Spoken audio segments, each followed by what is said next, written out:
Good evening, and welcome to the Great Debate. I'm Sheila Reel. Let's dive right into the discussion. Tonight's question: getting rid of DI programs? Is this good or bad for the country? We have two powerhouse debaters in the ring tonight, each ready to defend their stance with facts and passion. So let's get ready to debate. Debater 1, the floor is yours. You think dismantling diversity, equity, and inclusion (DEI) programs is a stroke of genius for our nation? How quaint. Let's unravel this tapestry of misguided optimism, shall we? First, let's talk about the Department of Education's grand makeover under Trump's reign. Appointing Linda McMahon, a WWE co-founder, to lead the charge in dismantling the very department she's supposed to oversee is like hiring a fox to guard the henhouse. The plan to abolish the department not only threatens civil rights protections but also jeopardizes financial aid for our most vulnerable students. But who needs educated citizens when we can have chaos instead? Now, let's address the ingenious snitch line set up for DEI tattletales. Encouraging anonymous reports against schools promoting diversity is a brilliant strategy if your goal is to foster mistrust and paranoia. It's heartwarming to see resources diverted from actual education to monitor and suppress inclusivity. And who could forget the valiant efforts to erase Black history? Trump's simultaneous praise of Black figures while dismantling programs aimed at combating racial inequality is a masterclass in doublethink. After all, acknowledging contributions is much easier when you don't have to address systemic issues. But let's not overlook the corporate world's swift retreat from DEI commitments. Major firms like BlackRock and Goldman Sachs are abandoning diversity goals, ensuring that workplaces remain as homogeneous and uninspired as possible. After all, who needs diverse perspectives when the status quo has served us so impeccably?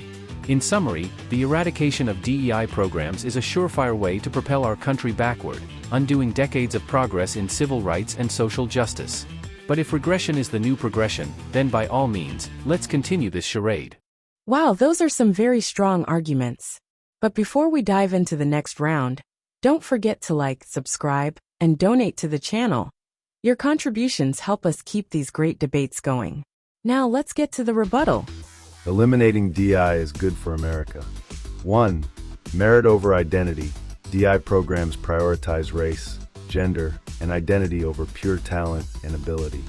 Getting rid of them restores a true meritocracy, where the best qualified individuals rise to the top without artificial quotas or favoritism.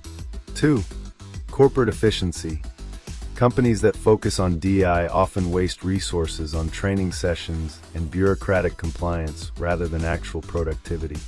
Eliminating DI frees businesses to focus on innovation and profit rather than navigating ideological landmines. 3. Less division, more unity. Ironically, DI often increases racial and gender tensions by emphasizing differences instead of commonalities. By removing these programs, workplaces and schools can focus on shared goals rather than identity-based grievances. 4. DI had its chance and failed.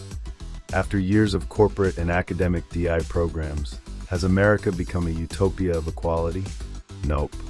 In many cases, resentment has grown, and the programs have become ideological echo chambers rather than effective solutions. Lastly, the legal and ethical issues.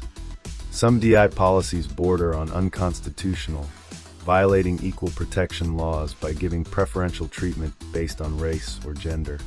Ending them prevents potential lawsuits and ensures fairness for all. Wow, there you have it. Both sides brought some compelling arguments to the table. Now it's your turn to decide. Drop a comment below and let us know who you think won this debate. And don't forget to like, subscribe, and support the channel. Your contributions help us keep these great debates going.